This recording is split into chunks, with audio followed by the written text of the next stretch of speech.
हरे कृष्ण कृष्ण कृष्ण हरे हरे। हरे राम राम राम हरे हरे, हरे कृष्ण कृष्ण कृष्ण हरे हरे। हरे राम राम राम हरे हरे, हरे कृष्ण कृष्ण कृष्ण हरे हरे। हरे राम राम राम हरे हरे, हरे कृष्ण कृष्ण कृष्ण हरे हरे। हरे राम राम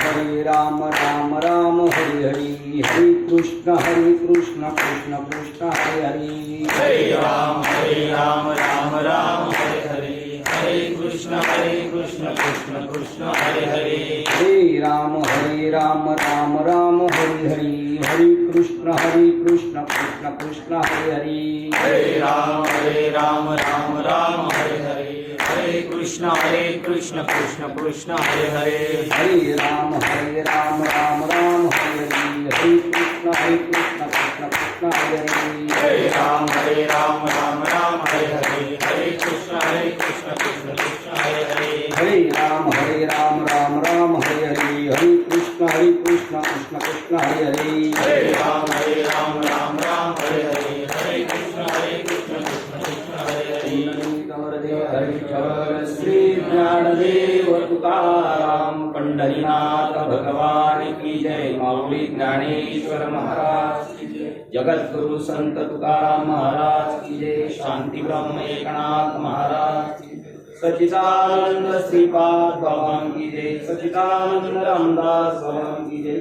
अवधूत चिंतनम श्री गुरुदेव दत्त गोपाल कृष्ण भगवान की जय। बोलो रे वैष्णव संतन की जय।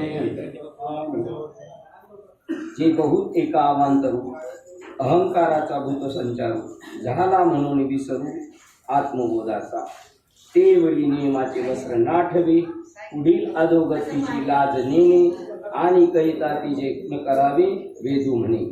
पाहे शरीराच्या गावा जया लागी आले पांडवा, तो कार्यार्थ अवघा सांडोनी अगवा सांडुळे। इंद्रियग्रामीची राजबंदी अहम ममतेच्या जल्पवादी, विकारांतराची मांदी मिळवण्या, दुःख शोकाच्या घाई मारल्याची सेची नाही, हे सांगावया कारण जे ग्रासिले माया। म्हणून ते माते चुकले ऐका चतुर्भुज मज भजले, जिही आत्महित केले वाढते गा। तो पहिला अर्थू म्हणजे, दुसरा जिज्ञासू बोलिजे, तिचा अर्थार्थी जाणिजे, ज्ञानिया चौथा। ग्रंथराज ज्ञानेश्वरी अध्याय क्रमांक 7, श्लोक क्रमांक 15-16 आणि ओळ क्रमांक 103 ते 109 आपल्या आईंच्या 13व्याच्या निमित्ताने तुम्हा सज्जनांच्या सेवेसाठी निवडलेले आहे। माझे मित्र चंद्रकांत दर्शक कोंगे, त्यांच्या आई आणि त्यांच्या 13व्या निमित्ताने प्रवचनरूपी सेवा। आपुल्या हिता जो असे जागता, धन्य माता पिता तयाशी या। आमच्याबरोबर काम करत असताना चंदूबाबा इतके प्रामाणिकपणे काम करतात, कीर्तन प्रवचन करतात आणि सेवाभावी व्यक्तिमत्व, आणि त्याचं कारण कुळी कन्या पुत्र होती जे सात्विक, किंवा धन्य माता पिता तयाशी या। आणि त्या निमित्ताने सेवेसाठी निवडलेल्या ओळी श्लोक क्रमांक 15, 16 आणि 17। जे बहुत एका अवांतरू, आपल्याला मनुष्य जन्माला कशासाठी पाठवले दुर्दैवाने आपल्याला कोणाला माहीत नाही, सांगणाऱ्याला सुद्धा माहीत नाही कशासाठी पाठवले। फक्त रामकृष्णादिकांच्या गोष्टी ऐकण्यासाठी आपला जन्म झालेला नाही, संसार प्रपंच करण्यासाठी झालेला नाही। हो, आपण कोण आहोत, कुठून आलो, कशासाठी आलेले, आता आम्ही इथे आलेलो कशासाठी आलेले, अंबरनाथला आम्ही पहिल्यांदा अंबरनाथ स्टेशनला उतरलो, गेलो या रोडनी, पण इकडे का आलेले आम्ही, ज्या कारणासाठी आलो ते कारण जर आम्ही केलं नाही तर काय उपयोग ठरणार नाही। आलं आमचं व्यर्थ जाणार प्रवास, 4 तासाचा प्रवास आहे, जाणे 2 तास यायला 2 तास यायला, तिकीट खर्च, आपली दगदग, आणि एवढे करून ज्याच्यासाठी आला ते जर केलं नाही तर मूर्खात जमाय ना। तसं मनुष्य जन्माला कशाला आलेलं आपण काही खरं नाही। कधी विचार करत होतो आपण, आईच्या पोटात होतो तेव्हा विचार करत होतो, पण बाहेर आल्यानंतर सगळ्या गोष्टीला आपण विस्मृती झालेली। कारण का, धरणी वायू लागता स्मरण विसरे तत्वता, तत्व रूपाने आपण विसरलेले, देह रूपाने पूर्ण ठिकाणावर येत आपण। पण तत्वरूपाने कोण आहेत आपण त्याचं विस्मरण झालेले. धरणी वायू लागता स्मरण विसरे तत्वता आणि ओळखू लागे माता पिता कोहम कोहम रडत असे. आई वडिलांना ओळखतो फक्त या जन्मातल्या 84 लक्ष योनीमध्ये होतो तेव्हा म्हशीच्या योनीला आपण असणार, बैलाच्या योनीला असणार, त्यावेळेला कोण आई वडील असणार आपण. कुत्रे मांजरेच्या योनीला असणार तेव्हा ते विस्मरण नाही आपल्याला राहिलं, ते विसरून गेलो. आणि आता हे ध्यानात ठेवलेले हे विसरणार आहे. अत्यंत मौल्यवान शरीर मनुष्य जन्म मिळाला देवाने. जर देवाला जर शरीर घ्यायचं असेल तर हेच मॉडेल त्याने स्वीकारलेले. हो 2 हात 2 पाव अरे आदमी जैसी काय त्याप्रमाणे आपल्याला दिलेले. आणि जर आपण ज्याच्यासाठी आलो ते जर केलं नाही तर आपलं जीवन व्यर्थ जाणार. तुम्ही व्यवहारात कितीही प्रगती केलेली असली तरी ती शून्य किंमतीची आहे. जसा उकरड्यावर टाकलेला कचरा त्याला काही काडीची किंमत नाही, त्याप्रमाणे व्यावहारिक उन्नती ही तेवढ्यापुरती आहे. शरीर आहे म्हणजे रोटी कपडा आणि मकान याची 100% जरुरी आहे, तर तेवढ्यापुरतीच पाहिजे.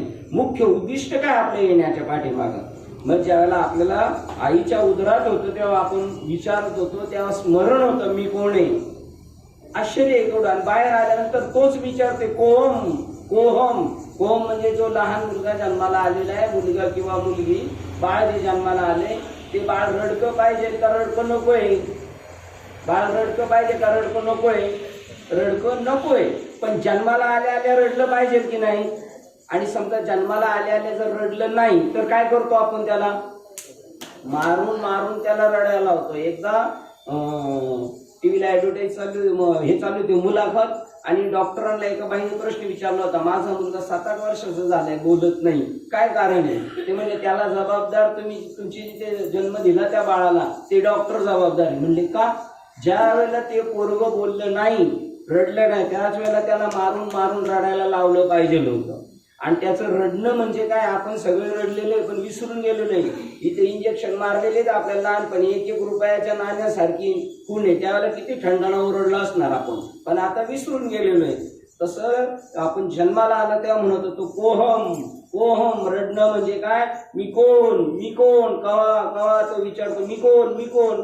आता आजूबाजूचे म्हणतात आम्हालाच नाही माहिती आम्ही कोण, तर तुला काय सांगणार तू कोण आहे, ठीक आहे. पण आपल्या देशामध्ये एक बाई जन्माला आली, ती फार मोठी सुंदर होती, राजकन्या होती, तिला खूप स्थळं यायची. तिचं नाव मदालसा. तर तिला स्थळ आल्यानंतर ती म्हणायची मालकाला मी तुमच्याशी लग्न करीन, ज्याला जो स्थळ आले त्याला, पण जी मुलं होतील त्यांना डॉक्टर करायचं, इंजिनियर करायचं का वकील करायचं माझ्यावर आहे, चालेल का. ते म्हणायचे असं कसं मी ठरवणार, नाही म्हणायचे. मग एक राजा तयार झाला, तिला पहिलं बाळ झाल्यानंतर तिने पाळण्यात टाकल्यानंतर बोलली, हा देह नाशिवंत मळमूत्राचा बांधा, वरी चर्म घातले रे कृमी कुटकांचा सांदा, रव रव दुर्गंधी याचा अमंगळ बांधा, स्मरे त्या हरिहरा शरण जाई गोविंदा, पदे दे मदालसा सोम झोझो रे बाळा. पाळण्या टाकल्यापासून त्याला सांगायची या देहाच्या नादी लागू नको, हे देह नासकय, 60-70 वर्ष जास्तीत जास्त जगणार आताची पिढी, हो, परंतु नंतर तू जाणार आहेस. मग कुठे जाणार आहे त्याचा हिसाब लाव. पूर्वीचे आपले लोक राजे रजवाडी आज पण हिमालयामध्ये 400-400 वर्ष जगलेले साधू आहेत. काय शोधतायत ते तिथे जाऊन, मी कोण आहे, कुठून आलो, कशासाठी आलो, किती क्षण भरून आपलं आयुष्य आहे का गॅरंटी. येता येता आपल्याला काय होऊ शकतं, जाता जाता काय होऊ शकतं, क्षण मंगूर नाही भरवसा. वारे सावध तोडा माया आशा. हे ऐकता ऐकता किती लोकांनी माया आणि आशाचे संबंध तोडलेले नाही. तोडलेले म्हणजे आपण बोलतोय आणि मागतोय, त्यावेळेला आपल्याला देवानी पाठवलेले एकदा चान्स दिलेले मनुष्य योनीमध्ये आला तर बघा आता विचार करा, पुन्हा चान्स भेटणार नाही. काय विचार करायचा आपल्याला, आलासी कोठोनी आजासी कवणे रे ठाया, हे घरदार तुझे नाही अवघी लटकीच माया. सावध होई बापा काळ लागला मापा. तो काळ टपलेला उचलून आपल्याला घेऊन जाण्यासाठी मग आपण काय केलं पाहिजे, आलो कुठून मी आता जर आपण सगळे आता कोण ना कोण पाहुणे लांबून आलेले, आम्ही आलेलो घाटकोपरवरून. आता तुम्ही आम्हाला विचारलं कुठून आले तर आम्ही सांगणार घाटकोपरवरून आलो. आता घाटकोपरला होतो म्हणून आलो का नव्हतं म्हणून आलो, होतो घाटकोपरला म्हणून आलो. तसं आपण सांगतो मी 70ला जन्माला आलो, 1970ला जन्माला आलो, कोणी 1975ला आले, कोणी 1960ला आलंय. जन्माला आला कुठेतरी होता म्हणून आला. मग जन्माला यायच्या अगोदर कुठे होतो आपण, काही खबर नाही. त्याला या वातावरणात होतो, किंवा कुत्री मांजरं गाढवं झाडं झुडपं अशा युनीला होतं, या युनीला सुद्धा होतो. असं लोखंड होतं, दगड होतं. आपण संत सांगतात आपण मोठमोठाले डोंगर होतो, ऊन वारा पाऊस लागून लागून त्या डोंगराची झीज झाली. तो दगड मोठा होता, तो बारीक बारीक त्याची धूळ झाली, ती जमिनीच्या बुडाशी गेली. जमिनीच्या बुडाशी गेल्यावर त्या झाडाने त्या जमिनीतून ते क्षार खेचून घेतले, ते फळाच्या रूपाने आले. ते फळं आपल्या आई वडिलांनी खाल्ली आणि त्याच्या योगाने आपलं येणं झालेले. आपण कोण होतो? पहिले दगड होतो, दगड. आणि आता येऊन जर दगडासारखंच वागत असेल तर काडीची किंमत नाही. मग तिथून इथपर्यंत आलेलो आहे. कशासाठी देवाने चान्स दिलाय? कुठून आलायस? तर मी या अव्यक्त स्वरूपात होतो किंवा कुत्री मांजर गाडलं झाडं झुडपं होतं, पण देवाला कृपा आली, देवाची आपल्यावर कृपा झाली. मी एकदा मनुष्य जन्माला पाठवलं. आल्यानंतर शोध करायचा आहे. बरं, मी आलो जन्माला तर या आईच्या पोटी आलो, तर माझी आई होती तानी, तेव्हा कोठे होतास प्राणी? आई जेव्हा छकुली बाळ होती त्यावेळेला मी कुठं होतो? माझा बाप होता बाळ, तेव्हा मी कुठे कंटिलास काळ?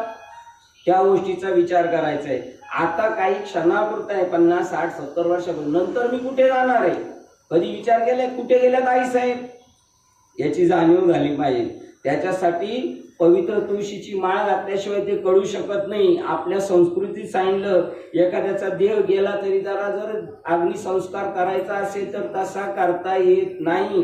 त्याला आंघोळ घालून तिरडीवर जरी बांधला आणि उचलायच्या वेळेला तुळशीच्या पानाचा मंजुळीचा माळ घालायचं आणि तोंडात तुळशीचा पाला, त्याच्याशिवाय त्याला अग्निसंस्कार सुद्धा करता येत नाही. आणि तसा केला तर तो पापी माणसाच्या ह्याच्यामध्ये गणला जातो. म्हणून पवित्र तुळशीची माळ घातल्यानंतर आपल्या तिथून पुढे आपल्या प्रवासाला सुरुवात होईल. पण पवित्र तुळशीची माळ म्हणजे बालवाडी. बालवाडीत पोराला फक्त शिकवलं जातं, 2 तास बसायचं वगैरे, म्हणजे तो पुढे 5 तास शाळेत बसू शकतो. ही त्याला ओळख होण्यासाठी पाठवले. तसं पवित्र तुळशीची माळ घालावं लागते. त्याच्यानंतर आपल्याला कळणार आपण आलो कुठून, जाणार कुठं. त्याच्यासाठी माळ घालताना सद्गुरू करावं लागतात. गुरु म्हणजे काय? प्रत्येक गोष्टीमध्ये आपल्याला काही ना काही गोष्ट कळून घ्यायची असेल तर गुरु करावा लागतो. तसं इथे सद्गुरू करावं लागतात. सद्गुरू काय करतात? आपण ब्रह्म आहोत अशी आपल्याला ओळख करून देतात. आपण माणसं आहोत हे आपण डोक्यातून काढून टाकलं पाहिजे. हे कधी काढलं जाईल? ज्यावेळेला कोणत्या तरी साधूची संगत घडेल. पवित्र तुळशीची माळ, ज्ञानेश्वरी, भागवत, संत वाङ्मय जेव्हा आपण वाचू तेव्हा कळणार आपण मनुष्य प्राणी नाहीत. आपण प्रत्यक्ष परमात्मा स्वरूप आहोत, परंतु आपण विसरून गेलेलो आहे. त्याच्यासाठी गावामध्ये सप्ताह आहे, त्याच्यासाठी कीर्तन प्रवचन आहे, त्याच्यासाठी व्रत कैवल्य वैकल्य, त्याच्यानंतर आपली जी पंढरपूरची वारी, त्याच्यासाठी मी कोण आहे हे ओळखून घेण्यासाठी. आणि आज चान्स भेटलाय, पुन्हा मिळणार नाही. मग त्याच्यासाठी आपण जेव्हा माळ घालणार तेव्हा आपल्याला श्री गुरु भेटल्यानंतर ते सांगणार आपण कोण आहेत. आपण मनुष्य नाहीत, आपण प्रत्यक्ष परमात्मा आहोत. हे कशावरून? आपल्याला जेव्हा बाळ झालं होतं त्यावेळेला किंवा आपण छोटे होतो त्यावेळेला आपल्याला पाळण्यात घालायच्या वेळेला हे पोरग सारखं ओरडायचं, मी कोण आहे, मी कोण आहे. मग मामाच्या इकडे नाही तर घरचे ठरवायचे याचं नाव ठेवू 12व्या दिवशी पाळण्यात टाकताना, पण नाव ठेवलेलं नाही. त्यावेळेला बाळाच्या वारशाला कोण कोण आल्या? मामी आली, मावशी आली, आत्या आली, काकी आली. आणि त्यांनी पाळण्यात घालताना म्हणायचे राम घ्या, कृष्ण घ्या, दत्त घ्या, गोविंद घ्या, गोपाळ घ्या. म्हणजे हा मनुष्य नाही, हे त्यावेळेला नक्की झालेलं आहे. पण आपण फक्त ते करायचं म्हणून करतो, त्याच्यातला बारकावा जाणत नाही. आणि त्यावेळेला डिक्लेअर केलं. बरं, मुलगी जरी झाली ना तरी कोण म्हणत नाही सीता घ्या, द्रौपदी घ्या, असं नाही म्हणत. काय म्हणतात? तेव्हा सुद्धा राम घ्या, कृष्ण घ्या. कारण स्त्री पुरुष हे फक्त म्हणण्यासाठी, एरवी सगळं चैतन्य परमात्मा हे कळण्यासाठी. पण हे का कळत नाही आपल्याला? कारण ज्या ज्या योनीमध्ये आपण वास केलेला आहे तिथं फक्त मी म्हणजे देह, मी म्हणजे देह, माझ्याविषयी वासना, घर दार, बायका पोरं याच्यामध्येच आपण गुंतून राहिलो. कुत्र्याला कुत्रीला पिल्ल झालेली एखादं पिल्लू जर गाडी खाली गेलं तर ती कुत्री यांना जेवढ्या गाड्या येईल त्यांच्या मागं पळत राहते. तिला पण तिथे आहे माझं घर, माझी पोरं वगैरे. आणि तेच आपल्याकडे असेल तर आपल्याला मनुष्य योनी दिली तर आपली उंची झाली पाहिजे ते एक वेगळ्या पद्धतीची. आणि मग आपण का विसरून गेलेलो आहे सगळं? जे बहुता एका अभांतरू 84 लाख श्रेणीमध्ये फिरता फिरता फिरता आपण स्वतःचं अस्तित्व विसरून गेलेलो आहे. आपण कोण आहोत, कशासाठी आलेलो आहे ते. जे अहंकाराचा भूत संचार. अहंकार कशाला म्हणतात? पैशाचा अहंकार जातो, हो, ताकदीचा अहंकार पण जातो, आणि स्वरूपाचा देखणीपणाचा पण अहंकार जातो. पैशाचा अहंकार कधी जातो? तंबाखूला चुना नसतो, तंबाखू नसते तेव्हा लोकांकडे मागत बसतो, त्यावेळेला पैशाचा अहंकार जातो निघून माणसाचा. आणि देव सगळ्यांना ती परिस्थिती आणतो. हो, सर्व उठाकर चलने वाला एक दिन ठोकर खायचा. प्रत्येक वेळेला देव जाणीव करून देण्यासाठी, संकट सुद्धा आपल्याला घडवण्यासाठी येतात. संकट हा सुद्धा देवाचा आशीर्वाद आहे, पण ही आपली अजून स्वीकारण्याची तेवढी तयारी झालेली नाही. प्रसंगानेच घडलेले आहेत, किती लोक बिकट परिस्थितीमधली लोक घडलेले आहेत, आणि ज्यांना सगळं आलिशान भेटलेले ते बिघडलेले आहेत. कारण प्रसंग हा मनुष्याला घडवत असतो, ठीक आहे. त्याप्रमाणे आपल्याला अहंकार जो येतो, पैशाचा अहंकार जाऊ शकतो, शरीराचा ताकदीचा अहंकार पण जाऊ शकतो. चहा प्यायला बसल्यानंतर कबशीतला चहा आजोबांचा जसा विठ्ठल विठ्ठल विठ्ठल करतो त्यावेळेला शरीराचा ताकदीचा अहंकार जातो. त्याच्यानंतर देखणेपणाचा पण अहंकार जातो. शरीरावर सुस्तत्या पडल्यानंतर, विकनेसपणा आल्यानंतर तोही निघून जातो. पण मी देह आहे हा अहंकार जगला तर जगू देत नाही जीवाला, आणि मेला तर मरू देत नाही. मेल्यावर बी 84 लक्ष निधी फिरवतो, मी मी मी. अरे तो मी कोण आहे? आपला जेवढे म्हणून ग्रंथ आहेत तो प्रत्येकाचा तुमचा आपला मी आहे ना, तो भगवंत आहे. पण त्याला आपण ओळखत नाही. काही भांडण झालं, काय समजतं मला, मी कोण आहे? अरे बाबा तू भगवंत आहेस हे कळून घे संतांच्या संगतीत बसून. एरवी सर्वांच्या हृदय देशी मी अमुक आहे, मी अमुक आहे, हे बुद्धीस पुरे जे अहर्निशी ती वस्तुगामी. आपल्या अंतःकरणात प्रत्येक वेळेला मी मी मी, तो जो मी आहे ना, खरा मी भगवंत आहे. आणि हे वर फक्त आपला देखाव्याचा मी आहे. आणि त्या मीला ओळखण्यासाठी ईश्वराने पण त्या मी अहंकार घेतला. कशाचा? ही लोखंड आहे, लोखंड. पण या लोखंडाने अहंकार घेतला, मी माईकचं स्टँड आहे, मी बसण्याची हा सोपा आहे वगैरे. ही लोखंड आहे सगळं. हा कापूस आहे, परंतु ही झाली गादी, याचं नाव अहंकार. याचं नाव रुमाल होणे म्हणजे याचं नाव अहंकार. याचं नाव टोपी होणं म्हणजे अहंकार. तो जेवढा दिसतो तेवढं स्वतःला समजतो, त्याचं नाव अहंकार. आणि तो अहंकार जाण्यासाठी संतांच्या संगतीत बसावं लागतं, पवित्र तुळशीची माळ घालावीच लागते. आणि म्हणून मग तो अहंकार झाला तर तो जगला तर जगू देत नाही, मेला तर मरू देत नाही, पुन्हा 84 लक्ष योनीमध्ये फिरवतो. ही झाडं झुडपं कुत्री मांजरा आपण पशु पक्षी बघतो ना, ही पहिली माणसं होती आपल्यासारखी, परंतु त्यांना दिलेला चान्स त्यांनी गमावला, पाहिजे त्याचा उपयोग केला नाही, म्हणून मग त्यांना ते फिरावं लागतंय. पण जर आपण स्वतः सुटलो तर इतरांना सोडवू शकतो. आपल्याला ज्ञान झालं तर आपण दुसऱ्याला घेऊन जाऊ शकतो तिथपर्यंत. आणि मग तो अहंकार धरला. काय याने अहंकार धरला? मी रुमाल आहे. एरवी काय आहे? कापूस. याचं मूळ स्वरूप काय आहे? कापूस. तसं आपलं मूळ स्वरूप काय? ईश्वर. मनुष्य नाही, ही जनावर सुद्धा जनावर नाही, सगळा देव नटला नाना परी. अशा प्रकारचा त्याने अहंकार धरला. आपण मी देह आहे, मी देह आहे. आपण देह आहे का? बिलकुल नाही. पण देहाशिवाय ही गोष्ट समजू शकत नाही, म्हणून देवाने आपल्याला चान्स दिलेला आहे. मग अहंकाराचा भूत संचार झाला. म्हणजे काय? मी मी मी. आणि त्यामुळं खरा मी दडून गेला. जसा पाण्यावर शेवळ येतं, कोणामुळे येतं? पाण्यामुळेच येतं. आणि झाकून कोणाला टाकतं? पाण्याला झाकून टाकतं. तशा खऱ्या मी मुळे खोटा मी आपला जन्माला आला, आणि त्याच्यामुळे खऱ्या मीला झाकून टाकले. आणि त्या खऱ्या मीला जर ओपन करायचं असेल तर ज्ञानेश्वर महाराज हरिपाठामध्ये सांगतात, निज वृत्ती काढी. म्हणजे आतला मी काढतो, निज वृत्ती काढी, सर्व माया तोडी. माया आहेच नाही, पण तिने एवढं फसवले लोकांना, इतकं आपल्याला हैराण केलेले. माया नाही, पण ती आपल्याला घाबरवते. कशी घाबरवते? आपली बुद्धी अल्प असल्यामुळे. लहान मुलगा रात्रीचा रडायला लागला, जास्त बडबड करायला लागला, मस्ती करायला लागला, रडायला लागला, तर आजोबा म्हणतात गप्प बस, नाही तर तिकडे बागुलबो आहे, भोकाडी आहे, ती तुला घेऊन जाईल. मग तो गप्प बसतो. गप्प बसण्याचा प्रयत्न करतो, पण म्हणतो तो बागुलबो आहे, त्याचा काय बंदोबस्त करता? त्या बागुलबोला तुम्ही काढून द्या, हाकलून द्या. तर तो हाकलून द्यायला आहे का बागुलबो? पण मग आजोबांना उठावं लागतं. त्यांच्या जीवावर आले, उठले, गेले, काठी आपटली तिथं, चल बागुलबा निघून जा. मग नातू म्हणतो गेला? हा गेला. मग नातू नातू झोपला. आणि नंतर मग आजी आजोबाशी बोलायला लागली, का हो तिकडे गेले होते का, अमुक गेले होते का, अमुक झालं का, तमुक. तेव्हा मग आजोबा आजीला म्हणले गप्प बस, नाहीतर तिकडं बागुलबो आहे. आता आजी घाबरेल का बागुलबोला? आजी म्हणे कोण आहे, त्याला माझ्या समोर घेऊन या. म्हणजे बागुलबुवा नाही. बागुलबुवा कोणासाठी? अज्ञानी माणसासाठी. तशी माया कोणासाठी आहे? अज्ञानी माणसासाठी. अज्ञानी माणसं किती आहेत जगामध्ये? त्यांचा भरभराटे सुळसुळाट झालेला आहे. या क्षेत्रात असणारी माणसं सुद्धा अज्ञानाप्रमाणे मायेच्या आहारी गेलेले. माया वास्तविक नाही, पण ती आपल्याला फसवते. कशी फसवते? रस्सी पडलेली आणि ती रस्सी अर्ध्या अंधारात आणि अर्ध्या प्रकाशात काय वाटते? रात्रीच्या वेळेला साप वाटतो आणि त्याच्यावर पाय पडला आणि त्याने लगेच ठरवलं मला साप चावला. पाय कशावर पडलाय त्याचा? रस्सीवर. आणि तो म्हणतो सापावर पाय पडला आणि मला साप चावला. तर त्याला विष चढेल का?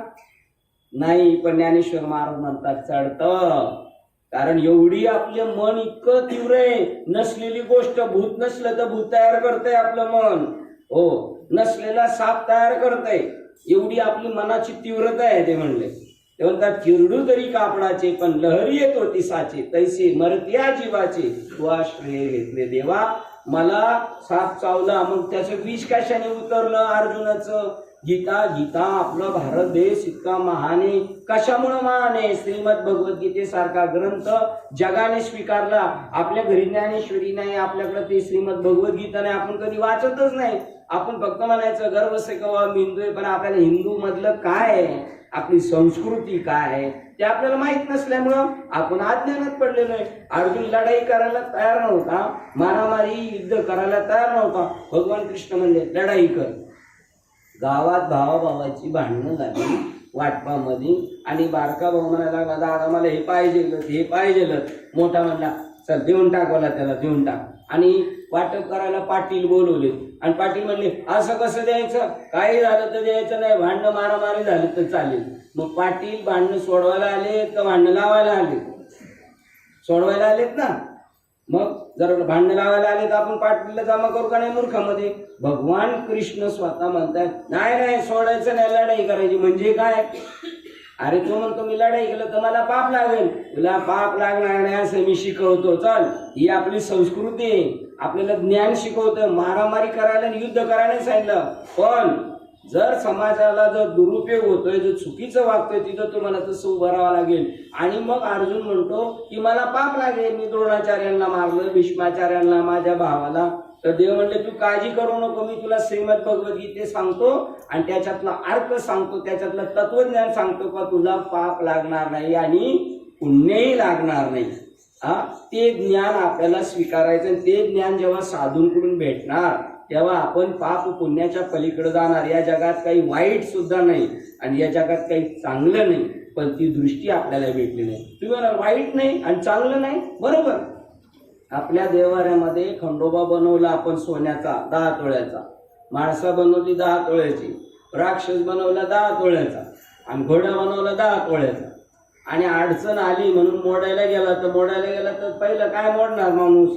खंडोबा मोडणार नाही, श्रद्धा आहे, माणसा नाही मोडणार. मग सगळ्यात पहिले काय मोडायला जाऊ आपण? राक्षसच मोडू 10 तोळ्याचा. आणि 10 तोळ्याचा राक्षस सोनाराकडे घेऊन गेलो आणि त्याच्या टेबलावर ठेवलं तर लगेच उचलून फेकून देईल नाही का? तो फेकून देईल का नाही? तो राक्षस कशाला आणला माझ्या दुकानामध्ये म्हणेल का? तो सोनार म्हणेल, कारण तो काय जाणतो? त्याच्यातलं सोनं जाणतो. दिसला राक्षस तरी राक्षस नाही, मूळ सोनं आहे. तसं या जगात काही गोष्ट चांगली नाही आणि जगात कोणती गोष्ट वाईटही नाही, पण याचं ज्ञान आपल्याला संतांकडून भेटेल. पण आपला अहंकार आपल्याला क्षमल्याशिवाय नाही. मग अहंकाराचा भूत संचार झाला म्हणून पडिला विसरू आत्मबोधाचा. मी कोण आहे हे विसरला आणि त्याच्यानंतर मी अमुक आहे त्या हिशोबाने वागू लागला. मरेपर्यंत त्याचा अहंकार त्याने सोडला नाही, तर शेवटी मेल्यानंतर सुद्धा तो अहंकार त्याला 84 लक्ष योनीमध्ये फिरावा लावतो आणि आत्मा मी परमात्मा आहे हे तो पूर्णपणे विसरून जातो. हे स्मरण करण्यासाठी प्रवचन कीर्तन असतात का आपल्याला जाणीव झाली पाहिजे आपण कोण आहे, कुठून कशासाठी आलो. त्याच्यानंतर जर त्या क्षेत्रात आपल्याला एंट्री मारायची तर आपण त्याच्यापासून दुसरं कारण सांगतात बाजूला का झालो आपण स्वतःला देह समजायला लागलो आणि देहाला जे जे आवडतं ते करायला लागलो, नको ते खायला लागलो, नको ते प्यायला लागल्यामुळं आपल्याला आत्मस्वरूपाची ईश्वराची ओळख किंवा जाणीव किंवा त्याला प्राप्त करून घ्यावा अशी इच्छा सुद्धा नाही आपल्यात. का? कारण आपल्या गावाकडे म्हणे जसं खातो तसं माणसाचं मन होतं, तसे विचार होतात. त्यामुळे ते सांगतात ज्या वेळेला हे शरीर दिलं त्यावेळेला आपल्याला सांगितलं कसं वागायचं, काय करायचं. ते सांगतात आपण जो ओठाने पाणी पितो त्याने मांसाहार करायचा नाही, आणि जो जिभेने पाणी पितो त्याने मांसाहार करायचा. वाघ जिभेने पाणी पितो, कुत्रा जिभेने पाणी पितो, मांजर जिभेने पाणी पिते, त्यांनी मांसाहार केला तर चालेल, पण जो ओठाने पाणी पितो त्याने मांसाहार करायचा नाही. बैल ओठाने पाणी पितो, गाढव ओठाने पाणी पितो, घोडा, मनुष्य, पण त्यांनी नियम चालू ठेवले, त्यांनी नियम मोडले नाही. नियम कोणी मोडले? मनुष्याने. स्वतंत्रता दिली, त्याचा दुरुपयोग केलेला आपण. म्हणून बँकेने सांगितलं 50 हप्त्यात नील करू शकता तुम्ही. यांनी ठरवलं काय नाही, बँक बिंक कोण येत नाही, सरकार माफ करतंय, जाऊ द्या. 50ची मुदत गेली, लेटर पाठवले तरी काय नाही, मग आले जप्तीचे लेटर. तसं आपल्याला मिळालेल्या संधीचा जेव्हा दुरुपयोग करणार तेव्हा हालत खूप खराब होणार, त्यावेळेला कोणी सोडवायला भेटणार नाही. ते वेळी नियमाचे वस्त्र न आठवे. हे शरीर दिलेले, याला नियम घालून दिलेले, काय खायचं काय ठेवायचं आतमध्ये. ते वेळी नियमाचे वस्त्र न आठवे. पुढील अधोगतीची लाज नेणे. पुढील अधोगतीची लाज काय? ज्याने पवित्र तुळशीची माळ घातलेली नाही, ज्याने मनुष्याचा देह असताना मरेपर्यंत आत्मा म्हणजे काय, देव म्हणजे काय हे कळून घेतलं नाही, त्याचं काय नुकसान होतं? 84 लाख श्रेणीमध्ये त्याला फिरावं लागतं. ते म्हणतात पुढील अधोगतीची लाज नेणे. ज्याप्रमाणे आपल्या घरामध्ये जर कोणी गेलं आणि त्या दिवशी अंत्यविधी झाला तर त्या रात्री आपण पीठ झाकून ठेवतो, आहे की नाही? पीठ झाकून ठेवतो, कशासाठी ठेवतो झाकून? दुसऱ्या दिवशी सकाळी खोलून पाहायचं, आहे ना. माझा बाप कुत्रा झाला, गाढव झाला, डुक्कर झाला, अरे चिमणीची पावलं उठली, अरे सापाची पावलं, म्हणजे बाप साप झाला, चांगलं झालं का वाईट झालं? किती मोठं नुकसान झालं. ते नुकसान मुलगा भरून काढू शकतो, बापाचं कर्ज मुलगा भरून काढू शकतो. आणि तो मुलगा जर हरिभक्त परायण तयार झाला तर झाडं झुडपं कुत्री मांजरं असणारे आपले पूर्वज त्यांना आपण इथे बसून सोडू शकतो. एवढी ताकद आहे आणि आपल्याला ते काम केलं पाहिजे. जसं आपण हे पित्र घालतो, वर्ष श्राद्ध घालतो, कशासाठी? त्यांच्या जमिनीला, घरांना, आणीवारीला नावं लिहिलेत आपण, त्यांची प्रॉपर्टी खातो ना, त्यांच्या शरीराच्या मुळे आपल्याला हे शरीर मिळाले, तर त्याच्यातून त्यांनाही सोडवण्याचा प्रयत्न करायचा आहे. परंतु विषयासक्तीने नाथबाबा म्हणतात त्याच्यावर पाणीच आलं. ते वर गेलेले वाट बघतात, एखादा तरी आमच्या कुळात हरिभक्त परायण तयार होईल. पण ते म्हणले काय नाही, तो बी आमच्यात मावळणी येतोय. आजा मेला पंजा मेला, बाप मशना गेला, देखत देखत नातू पंतू तोही तैसा झाला. आपण सांगू शकतो आम्ही मशनात जाणार नाही, आम्ही जन्माला येणार नाही पुन्हा या शरीरातून गेल्यानंतर. यायचं असलं तर आमच्या मनावर तो अधिकार कमवायचा आहे, ती पावर कमवायची आपल्याला. लोक म्हणतात ना करिअर करायचे, ते हे करायचे जे संतांनी केलेले आहे. संतांना यायचं तुझं करा, महाराज म्हणतात घेईन मी जन्म. आपल्या हातात आहे का घेईन मी जन्म? आपल्याला काय पुढे टाकलं तर आता ही आपल्याकडे एक भ्रामक कल्पना आहे, खावं प्यावं द्यावं, मेलं म्हणजे गेलं. पुढं कोणी बघितलंय? कळेल कळेल सगळं. हे जे आपण पाहतो ना नरकामध्ये टाकलं जातं, आपल्याला सगळे भोग भोगावं लागतात. जशी भजी तळताना गरम तेलामध्ये टाकून तळतात ना, तसं आपल्याला होणार जर आत्म्याची ओळख नाही केली तर. हो, असं चांगल्या तापलेल्या कढईत तळून काढणार आपल्याला. तुम्ही म्हणाल मेले कसं काय? आपल्याला शरीर देतात ना, टेम्परवारी शरीर दिलं जातं आपल्याला. जसं आपल्या बिल्डिंगची रूमची कामं करायची असली होती, कोणते देतात जागा? घर देतात त्याला म्हणतात. तसं आपल्याला देणार. किंवा पोलीस लोक एखाद्याला मारतात, आज आरोपीला काही राज उगलून घ्यायचा असं त्याच्यामध्ये, आणि मारता मारता बेशुद्ध पडला तो, त्याचं काही चालत नाही, श्वास बीस बंद पडायला लागला, तर त्याला परत पोलीस घेऊन जातात हॉस्पिटलमध्ये. कशासाठी? बरा करायचा आहे. बरा करून परत काय करायचे त्याला? परत इकडे फटकायला आणायचं आहे त्याला. तसं आपल्याला शरीर पुन्हा दिलं जातं, त्या शरीरामध्ये द्यावं लागतं. आज जर कोंबडी कापून आपण खाल्ली, आज जर बोकड्या कापून आपण खाल्ला, तर पुढच्या जन्मात बोकड्याचा आपण. कारण करनी करे फिरकी डरे, करनी करके पछताए. अरे बीज लगाए बबूल के तो आम का असे आहे, केले कर्म झाले तेची भोग आले, उपजले मेले ऐसे किती. म्हणून आपल्याला हे शरीर दिलेले ना, हे पवित्र शरीर आहे. या शरीराची किंमत आपल्याला नाही कळाली. पण जे स्वर्गात जाऊन बसलेत ना त्यांना त्याची किंमत कळालेली आहे. ते वरून म्हणतात खाली आम्हाला यायचं, स्वर्गीची आमर इच्छिता ती देवा, मृत्यू लोकी व्हावा. वरचे म्हणतात खाली यायचे. आणि खालच्याला विचारलं ते कशाला खाली येतात, आम्ही वैतागलेली माणसं आहेत, आम्हालाच असं वाटते कधी जाऊ असं झालेलं आहे. का बरं वरचे म्हणतात खाली यायचं, असं काय खाली? इथे आलो तर आपण इकडे हे जंक्शन स्टेशन आहे मनुष्य जरी. नरकाला जाता येतं, वैकुंठाला जाता येतं, स्वर्गाला जाता येतं, जिकडं जायचं तिकडं ठरवू शकतो. इथून गाडी सुटली जाते. या मनुष्य जन्माला आल्यानंतर ईश्वराची प्राप्ती होते आणि ते काम करण्यासाठी म्हणतात वरून आम्ही खाली येऊ. परंतु इथले मात्र वैतागून म्हणतात आम्ही वर जाऊ, आम्हाला आपलं वरती जायचंय आणि तिकडे गेल्यानंतर परत लाट बसणार. तिकडे गेलेल्या माणसांना मुक्ती नाही. जीवन मुक्ती मिळावी, मोक्ष मिळावा म्हणून मनुष्य शरीर काशीला जायचंय. काशीला जायचं, काशीला कशासाठी जायचं? मोक्ष मिळवण्यासाठी जायचं. मिळतो का मोक्ष काशीला? काशीला कोणी जाऊन उपयोगाचं नाही. पैसे लय येत म्हणून काशीला जाऊन उपयोग नाही. किंवा जर आपल्याला कोण आपल्या वार्ड मधले कोण अधिकारी आपले नेत असतील, नगरसेवक, खासदार, आमदार साहेब, तरी तुम्ही आपण जाणार. पण जायचे कशासाठी काशीला? मोक्ष मिळवण्यासाठी.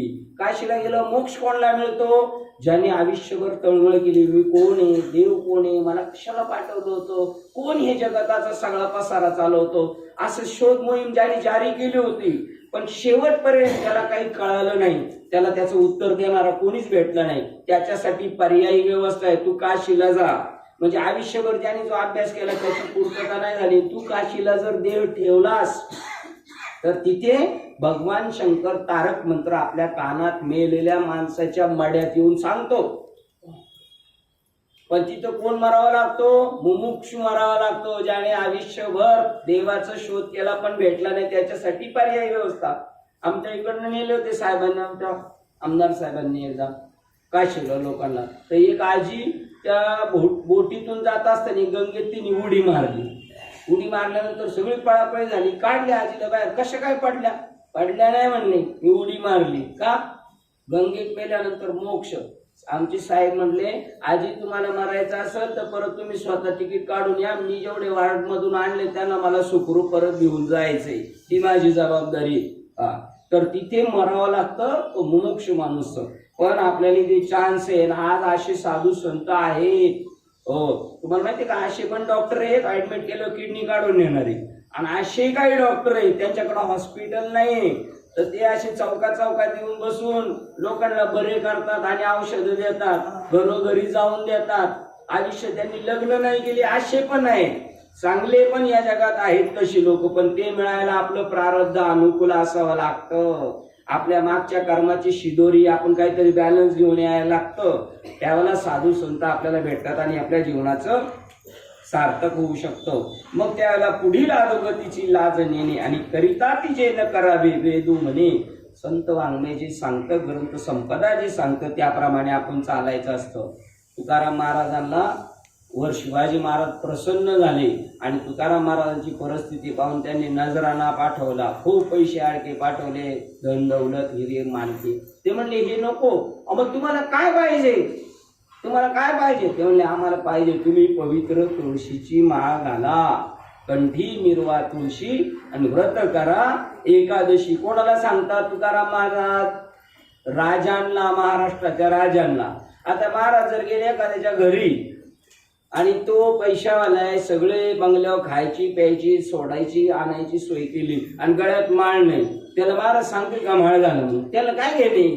नवरा मरू नाही तर नवरी म्हणू, ब्राह्मणाला काय करायचे? ते हिताचं असतात. साधू संत हिताचं. आई किती हिताची काळजी घेते.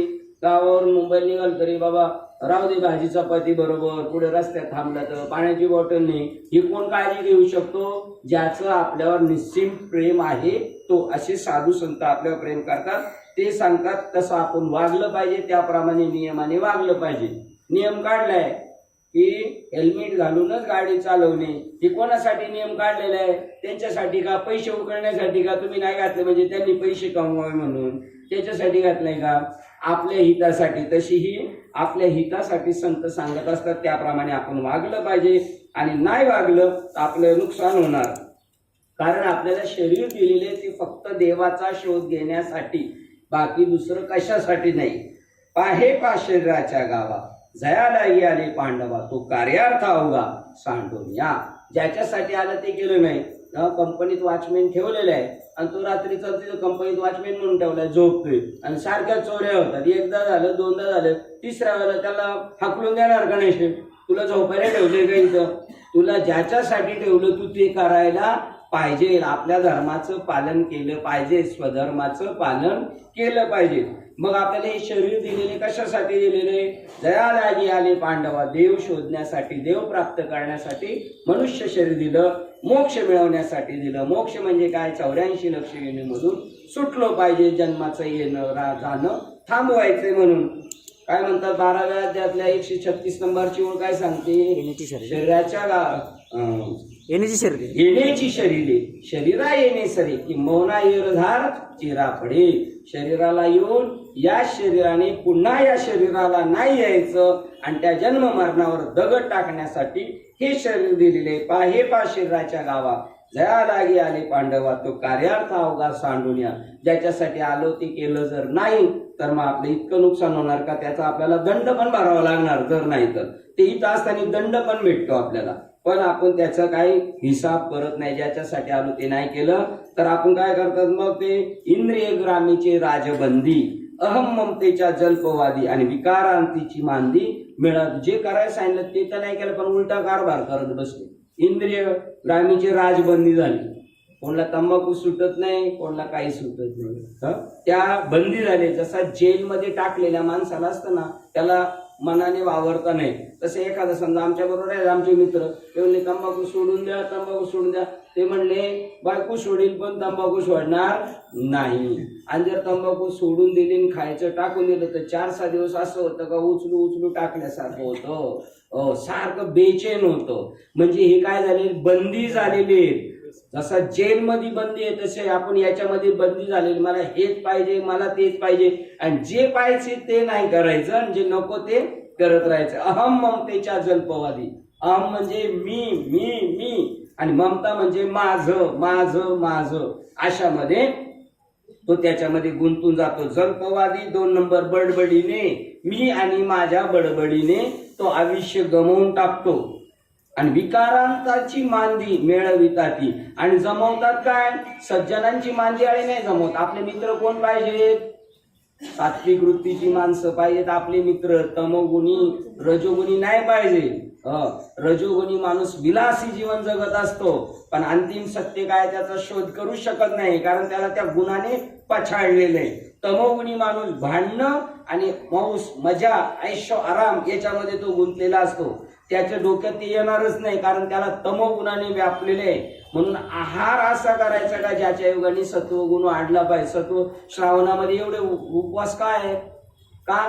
तर जाळं टाकतात श्रावण महिन्यामध्ये. मग न खाणारा सुद्धा म्हणतो आपण श्रावण पाळतो बाबा. आपण काय नाही, दाढी सुद्धा करत नाही, आपण काही खात नाही. का बरं? श्रावण महिन्यामध्ये ग्रंथ चालू असतात आणि त्याच्यामध्ये शेवटचा महिना संपस्तोपर्यंत ते जसं कोळी जाळं टाकतो तसं साधू संत बी जाळं टाकतात आणि 1-2 आड टाकतात त्याच्यामध्ये. आता आम्ही सोडून दिलं बरं का, आता आम्ही माळ घालू आणि त्याच्या मागे. म्हणून ती संतांनी त्या आयडिया केलेल्या आहेत, युक्त्या आपल्यासाठी करून ठेवलेल्या आहेत. परंतु आपण ते न करता विकारांताची मांदी आळी मिळवतात ते अशी माणसं आपण जमा करतो ना, अशी रोग जमा करून घेतो आणि जे नाही करायचं ते करत बसतो. आपल्याला फटकी देणार. पोराला शाळेत पाठवलं, ते पोरग शाळेत न जाता जर पिक्चरला जाते, गार्डन मध्ये खेळते, फटकवणार का नाही त्याला? मग त्याप्रमाणे आपल्याला सुद्धा देव फटकवणार. तो आपला बाप आहे. ते म्हणतात मग दुःख शोकाच्या गायी मारल्याची सेची नाही. देव आपल्याला फटके देतो. आपण विसरलेलो ना देवाला आणि मशगूल झालो. नातेवाईक आपतेष्ट त्याच्यातच मशगूल झालेले.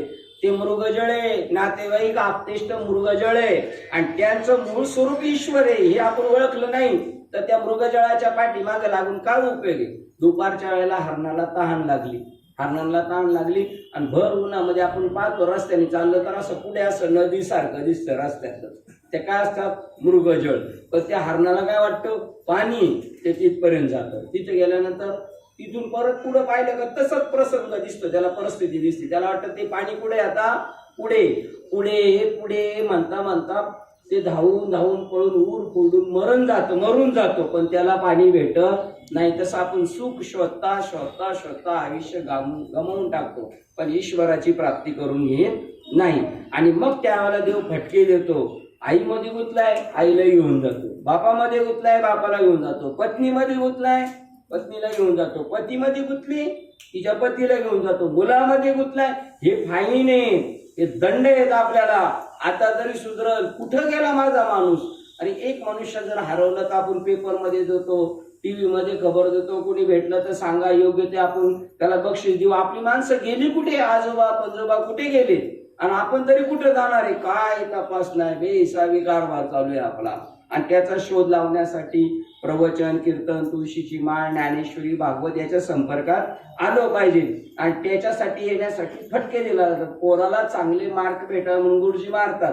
तसं देव सुद्धा आपल्याला दुःख शोकाच्या घाई मारल्याची सेची नाही.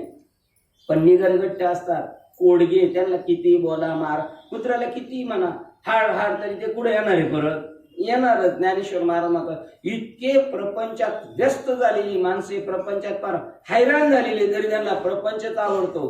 कुत्रा सारखा त्या मालकाच्या पायामध्ये घोटाळा करतो. त्याच्यामुळे त्या मालकाला राग आला, त्याचे कान आणि शेपटी कापून टाकली. कोणाची? कुत्र्याची. सारखा पायामध्ये वळवळ करतो म्हणून त्या मालकाला राग आला, शेपटी आणि कान कापून टाकली. ती जखम ओलीच आहे, अजून सुकली बी नाही, तरी परत ते को को को को करायला तिथं आलंच आहे. हे दृष्टांत ज्ञानेश्वर महाराज ज्ञानेश्वरीत का सांगतात? त्या प्रपंचामुळे एवढं आपली वाताहत झाली तरी आपल्याला काय आवडतो? प्रपंचच आवडतो. त्याच्यामध्येच आपण घुसलेलो आहे. का मारलेले फटके कळत नाही हे सांगावया. कारण जे ग्रासिले मायेमुळे आपण त्याच्यामध्ये फसलेलो आहे आणि आपल्या मूळ स्वरूपाला विसरलेलो आहे. प्रपंच करायचा नाही का? करायचा ना, तर देवदेव करून करायचा. असोनी संसारी जिवे वेगू करी, वेदशास्त्र उभारी पाया सदा. प्रपंच टाकायचा नाही, तो करायचाच. डोंगरात जाऊन बसायचे का? नाही. नलगती सायास जावे वनांतरा, सुखे येतो घरा नारायण. संसारी असावे असोनी नसावे आणि भजन करावे वेळोवेळा. संसार करता करता आपण संसारातच शोभणार, पण संसारात चिटकून नाही राहायचं. त्या वाण्याच्या दुकानात मुंगळ्यांनी राहायचं. मन मोकळेपणाने किती पाहिजे तेवढा गुळ खायचा, पण डेपीला चिटकून राहायचं नाही. डेपीला चिटकून राहिला का तो अर्धा त्याचा तुकडा पडणार. किती गुळ खायचा आणि फिरत राहायचं. तसं या संसारात राहायचं, संसाराच्या वेळेला संसार करायचा, पण मन मोकळेपणाने परमात्म्याशी एकरूप व्हायचं आणि मुक्त स्थितीने राहायचं. मग आपण त्याच्यातून सुटू शकतो. किंवा अजून आपण संसारातच शोभून दिसतो का? तर बोट आहे ना, ही पाण्यातच शोभून दिसते, ती रस्त्यावर चालत नाही. रस्त्यावर जर ती बोट खेचायची म्हणलं तर 10-20 मजबूत माणसं लावली तरी ओढता यायची नाही, पण पाण्यात शेंबड्या पोरांनी ढकलली तरी हलू शकते. तसे आपण संसारातच शोभू शकतो. मग संसारात असून भजन करायचं आणि ईश्वराची प्राप्ती करायची. पण ते आपल्याला का सुचत नाही? हे चांगलंय, कोणी म्हणत का वाईट आहे? चांगलंय, पण करावंसं का नाही वाटत? कारण मायेने आपल्याला फसवलेले. पोरग आई बरोबर गेलं बाजारात आणि सगळी बाजारात त्या जत्रेमध्ये गेलं, खेळणी खाऊची दुकानं पाहिलं, दिलं आईचा हात सोडून बसलं फिरत तिकडं. आणि मग नंतर त्याला आठवण झाली, रडायला लागलं.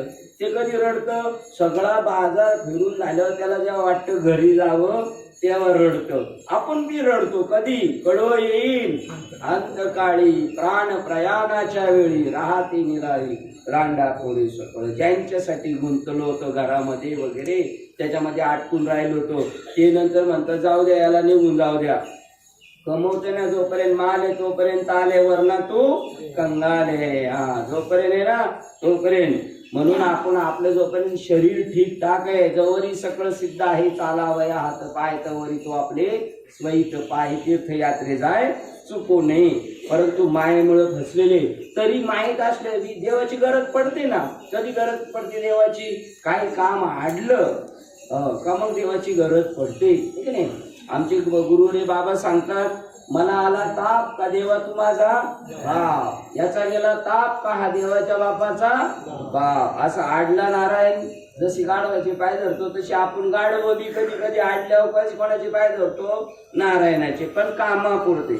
ते म्हणतात म्हणून माते चुकले, ही लोक मायेमुळं मला चुकले. ऐका चतुर्विध मज भजले, जी आत्महित केले वाढते का. बाबा ज्ञानेश्वर महाराजांची एक किती समाजाकडे पाहण्याचा, शेवटच्या पर्यंत तो डॉक्टर शेवटपर्यंत अशा सोडत नाही पेशंट बरं होईल तर बरं करायचाच, मरून नाही द्यायचं. आता आपण म्हणून पैशासाठी तो करतो, खरा डॉक्टर त्याच्यासाठी करत नसतो. तसं ज्ञानेश्वर महाराज म्हणतात जाऊ दे नाही ना करत संसार करून, पण कधी कधी आडला नाडला जरी माझ्याकडे आला तरी गिराईक सोडायचं नाही. दुकानदार काय करतो, छोटं मोठं गिराईक भेटलं तरी सोडत नाही. त्यांना ही माणसं आवडत नाही. ज्ञानेश्वरांना ज्ञानी माणसं आवडतात, पण काय करतात ज्ञानाचा दुष्काळ असल्यामुळे यांच्या बरोबर राहावंच लागतंय ना आपल्याला. म्हणून ते म्हणतात जाऊ द्या. त्यांनी आत्महित केले, चतुर्विध मज भजले. कोण? 4 माणसं देवाला भासतात. कोण? आडलेला माणूस, आरतू. आरतू म्हणजे काय? तो पहिला आरतू. आरतू म्हणजे 7 नंबर सांगतात. संसाराने पीडित, रोगी झालेला, संसाराने पिडलेला, रोगी झालेला. तो म्हणतो देवा मी तुझी भजन करतो, तुला 25 नारळाचं तोरण देतो वगैरे सगळ्या गोष्टी करतो, परंतु तू मला बरा कर. म्हणजे हा संसाराने पिडलेला, माझ्या आडी अडचणी सोडून टाक. पोराचं जमू दे, मुलीचं व्यवस्थित होऊ दे, घराचं व्यवस्थित होऊ दे. आता हे भक्ती देवाला आवडत नाही. पण आता बाकीचे काहीच येत नाही, त्याच्यापेक्षा दगडापेक्षा वीट मऊ म्हणून जरा जवळ घेतला. पहिला आरतू म्हणजे, दुसरा जिज्ञासू. चला जाऊ का आपण प्रवचनाला जाऊ, बघू तरी काय सांगतायत महाराज. करायचं काय नाही, फक्त बघा. हा हे महाराज असे बरं का, ते महाराज तसे बरं का, याने अजून माळ बी घातली नाही, पण तो सगळा महाराजांचं सगळं बायोडोटा त्याच्याकडं आहे. हो तो जिज्ञासू, त्याला करायचं नाही, फक्त तपास करायचा. फक्त तिचा अर्थार्थी पैशासाठी. या देवाचं नाव नाही घेत, नाही तर ह्या देवाला गेलं का हे देवस्थान लई, हे तिकडे गेलं का पैसा अडका सगळं होतं. अरे पैशासाठी देव नसतो करायचा. परंतु काय झाले, हे सगळे भिकारीच लोक पैशासाठी देव करतात. सगळे जेवढे आहेत ना 99% भिकारी लोक आहेत पारमार्थिक क्षेत्रातले. तर तुमचं आपलं ते द्या सोडून. मग त्यांची संगत आपल्याला असले, आपल्या डोक्यात काय वाण नाही, पण काय लागणार आपल्याला, त्या गधड्यांचा गुण लागणार. कारण ज्याला आत्मा भेटला, ज्याला ईश्वर भेटला, तो सगळ्यावर पाणी सोडतो. आपण माहितीये का, म्हातारी माणसं जेवायला बसले का पहिलं जेवायला बसले म्हणतात पाणी आणा, पाणी आणा. त्यांना लगेच ताण लागली का, बुचकी लागली, कशाला पाणी आणा, ताटावर पाणी सोडायचं त्यांना. अरे फक्त ताटावर नाही पाणी सोडायचं, तुझ्या नावावर जेवढे पैसे, खिशात पैसे, गावामध्ये जी इज्जत आहे, जेवढे मार्केटमध्ये कमवलेले, जमीन जुमलंय, त्या सगळ्यावर काय सोडायचे, पाणी. त्यावेळेला देव भेटतो. मग पाणी सोडायचे म्हणजे काय, वाटून टाकायची काय, वाटून नाही टाकायची, वाटूनही टाकायला सांगितले, पण आपण वाटणार आहे का, आपण माहितीवर उदाहरणार 4 आणि 8 आणि जे चालते नाहीत ते. संत म्हणले कमवा आणि वाटा. वाटणार कोणाला माहिती का, आपल्यालाच, आपणच आपल्याला देणार. एक संतांची दृष्टी आहे का, मीच नटलेलो आहे असा. कोणाला दिलं तर कोणाला दिलं, मला दिलं. जोडून या धन उत्तम व्यवहार, ब्लॅकनी नाही. तसा परमार्थादी 2 पद्धतीचा आहे, एक नंबरचा आहे आणि एक 2 नंबर. 2 नंबर म्हणजे ब्लॅकचा परमार्थ आहे आणि एक नंबरचा आहे. 1 नंबरचा परमार्थ हा मुखी नाम अति मोक्ष. देव काय दे, त्याला घेऊन टाक देव लगेच. जसं ही पाण्याची बॉटल एकमेकाला देऊ शकतो आपण, हे घ्या पाणी, तसा देव देता बी येतो आणि देव घेता बी येतो. पण जिथं देणार आहे तिथं दात आहे, तिथे चणे नाहीत, आणि जिथं चणे तिथं दात नाही. तर ते समाजाचं किंवा ते त्याचं आपलं प्रत्येकाचं प्रारब्ध असतो.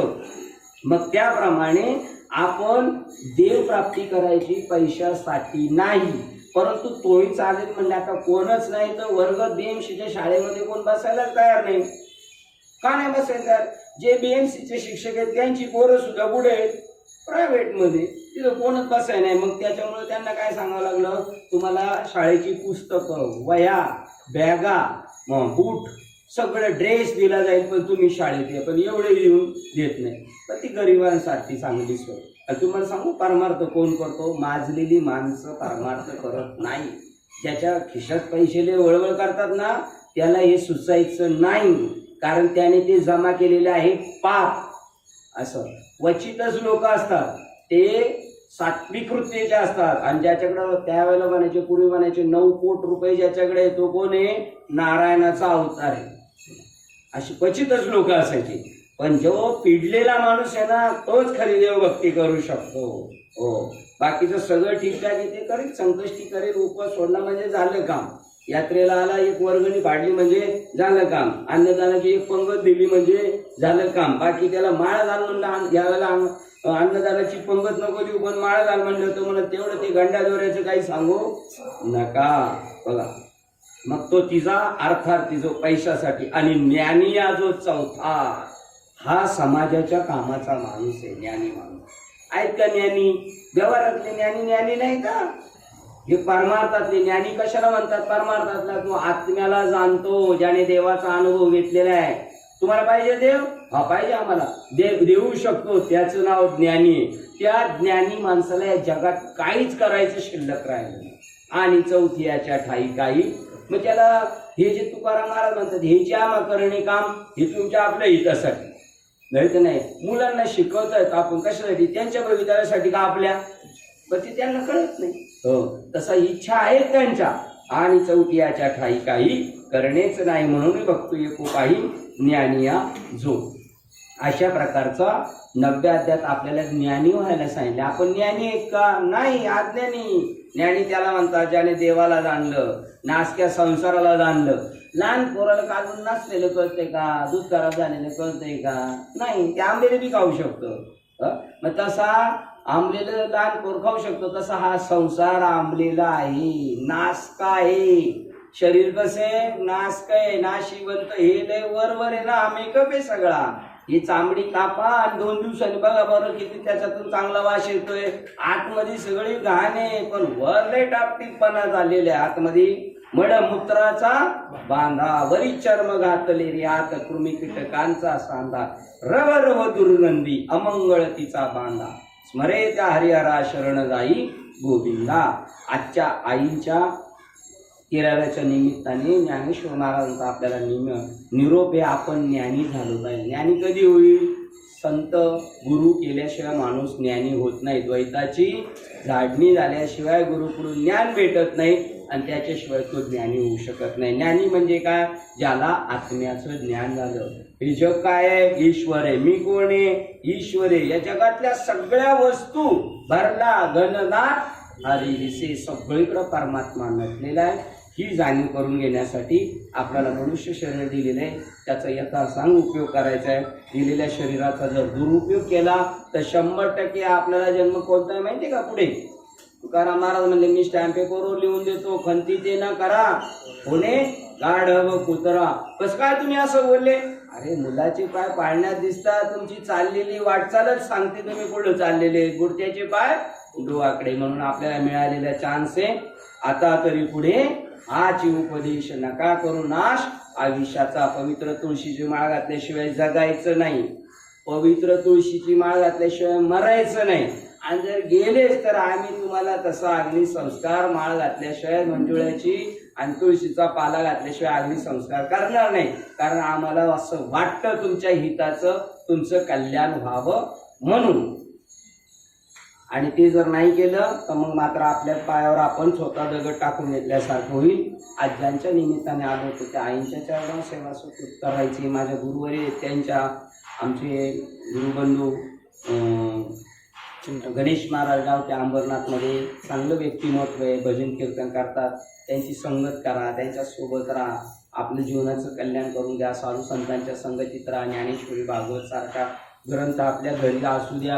आपल्या घरात 15-15 हजाराचे मोबाईल आहेत पण ज्ञानेश्वरी भागवत नसेल तर ते घर नाही, ते स्मशान घर आहे. ते म्हणतात आपल्या पाहुण्यांच्या गळ्यात माळ नसेल ना तर ते पाहुणे आपले नाही, यमाचा पाहुणा राणी होय, आहे की नाही. आणि जर पवित्र तुळशीची माळ असेल तर तो देवाचा पाहुणा आहे. तीर्थव्रती भाव, धैर्य, करुणा, शांती, दया, पाहुणा हरी करी.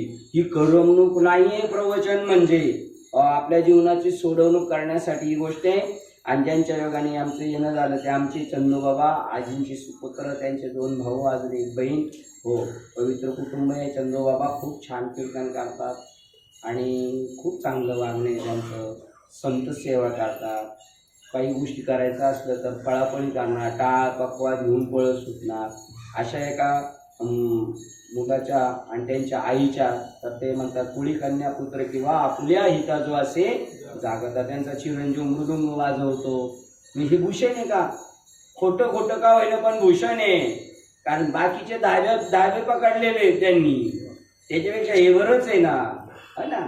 वाईट साईट खायचं आणि जे वाईट खाणार ना तसंच आपल्या डोक्यात विचार येणार. आमच्या गल्लीमध्ये एक मनुष्य, तो कधीच काही कोणाशी बोलत नाही, पण दारू पिऊन आलं डायरेक्ट इंग्लिशमध्येच बोलतो, डायरेक्ट इंग्लिशमध्ये. त्याला दुसऱ्या दिवशी विचारलं काल काय झालं, काल म्हणजे इंग्लिश घेतली होती म्हणून इंग्लिश बोलत होतो. असं आहे, त्याच्या ताकद नसती तो मांसाहार करतो ना. कोण येतो माझ्या पुढे बघतो, तो असतोय असा. लोकांचा जाऊ द्यायच्या कुठं नादी लागतात सांगा बरं. आमचे गुरु हे म्हणतात कुत्रा आपल्याला चावला म्हणून का आपण कुत्र्याला चावायचं असतं नाही, ते पेलेले त्याला सोडून त्याच्याकडून नादी लागता. म्हणून वाईट भक्षण करायचं नाही. पवित्र तुळशीची माळ घालायची. ज्यांनी माळ घातलेली त्याची त्याच्या आईला, बापाला, बायकोला, मुलांना सुद्धा तेच सांगायचं.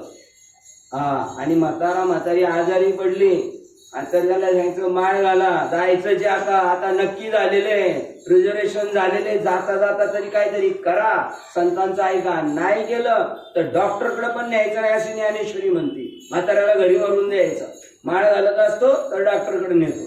ऐक जया प्राणी याच्या ठाई, या ज्ञानाची आवडीच नाही त्याचे जियाले म्हणू काय वरी. मरण सांग मेलेलं बरं, मेल्यावर काय त्याचा सोहळा करण्यापेक्षा आत्ता त्याला सोहळा करा. धनंजय बाबा म्हणले काय वेळेला आमच्या घरी काही यायचे म्हणायचे, आमचे आजोबा आता काहीच करत नाही, आता माळ नको सुद्धा म्हणणार नाही. बाबा चला ना तुम्ही आमच्या आजोबांना माळ घाला. आता ते पहिले घाला म्हणायचं तर म्हणायचे नको, आयुष्यभर खाल्लं ना आता काय घालू. ते म्हणले अरे घाला घाला. ते म्हणले आता आजोबा काहीच नाही बोलत तरी घातलेली म्हणली. आणि मेलेल्या मूर्तीवर घालून जर उपयोग होतोय तर याचा दुःख चालू याला होईल की नाही. 100% औषधाचा परिणाम आहे. म्हणून जीवनाचं सार्थक करा. झालेली सेवा आई साहेबांच्या चरणावर माझे हृदय सद्गुरू सच्चिदानंद श्रीपाद बाबा रामदास बाबा, माझे गुरुवंद गणेश महाराज डावके, अरुण महाराज शिंदे, लवनाराज चव्हाण, अन्य कीर्तनकार सुद्धा यांच्याबरोबर चंदूबाबांबरोबर आलेले. कराळे महाराज सरपंच, कराळे महाराज आलेले. आणि जेवढे ज्ञात अज्ञात जेवढे मोठे महात्मे आहेत सगळ्यांचीच माझा परिचय नाही, परंतु त्या सगळ्यांच्या. आणि प्रभू तुम्ही सगळे कोण आहात माहिती का. ज्ञानेश्वर महाराज म्हणतो तुम्ही माणसं नाही, प्रभू तुम्ही महेशाच्या मूर्ती, तुम्ही भगवान शंकर आहेत. असं इथल्या म्हणणार असं तरी तेवढी भावना पाहिजे. आणि तेवढ्या वेळ नको पण कमीत कमी तेवढ्या वेळ तरी राहिली ना तरी ती वाढीस लागेल, हे की नाही. प्रभू तुम्ही महेशाच्या मूर्ती मी दुबळा अर्चित से भक्ती, म्हणून बोल गंगावती स्वीकारा. की आमचे चक्री महाराज पण आलेले आहे की नाही. आणि आमचे आपले साहेब आलेले घाटको बरोबर आहे की नाही. त्यांच्या आईंच्या वेळेला वगैरे आपल्या कार्यक्रम चांगलं राबवतात. सगळे समाजसेवक समाजाची सेवा करणारे इथं उपलब्ध आहेत. त्याचं कारण ते कुटुंब तसं असल्या कारणाने झालेली सेवा तुम्हाला सज्जनांच्या चरणात सेवा समर्पित करून सेवेला आपण इथे पूर्ण विराम देऊया. पुंडली कवरदेव हरी विठ्ठल श्री ज्ञानदेव तुकाराम पंढरीनाथ भगवान की जय. माऊली ज्ञानेश्वर महाराज, जगद्गुरु संत तुकाराम महाराज की जय. शांती ब्रह्म एकनाथ महाराज, सच्चिदानंद श्रीपाद भगवान की जय. सच्चिदानंद रामदास भगवान की जय. अवधूत चिंतन श्री देव दत्त गोपाल कृष्ण भगवान की जय. बोलो रे भाई सब संतन की जय. गणपती बाप्पा कसं घ्यायचं सगळं झालं. हरी हरी हरी. आता विश्वात्मके जे येणे वाग्यज्ञ तोषावे, सोशोने मजल्यावे पसाय झाले. जे खरांची व्यंकटी सांडो, तया सत्कर्मी रती वाढो. भूता परस्परे जडो मैत्र जीवांचे, दुरितांचे तिमिर राहो. विश्व स्वधर्म सूर्य पाहो, जो देवांचे गतोतिला हो प्राणी जात. वर्ष सकळ मंगळी ईश्वर निशांची मांदियाळी. अनावर्त भूमंडळी भेट तुला होता. चला कल्पतरूचे आरो, चेतना चिंतामणीचे गाव. बोलते ते अर्णव पियुषांचे, चंद्रमेचे अलांजन. मार्कंडचे तापहीन, ते सर्वाईसा सज्जन स्वैरे होतू. किंबहुना सर्व सुखी पूर्ण होणे तिन्ही लोकी. भजे जो आदि पुरुषी अखंडित, आणि गंधोपजीवी विशेष लोकीये. दृष्टादृष्ट विजय हो आवी. एक मने श्री विश्वेश्वराहू, हा होईल दान बसावू. येणे वरे ज्ञान देव सुखिया झाला, येणे वरे ज्ञान देव सुखिया झाला. येणे वरे ज्ञान देव सुखिया झाला. हरि ओम. शांती शांती.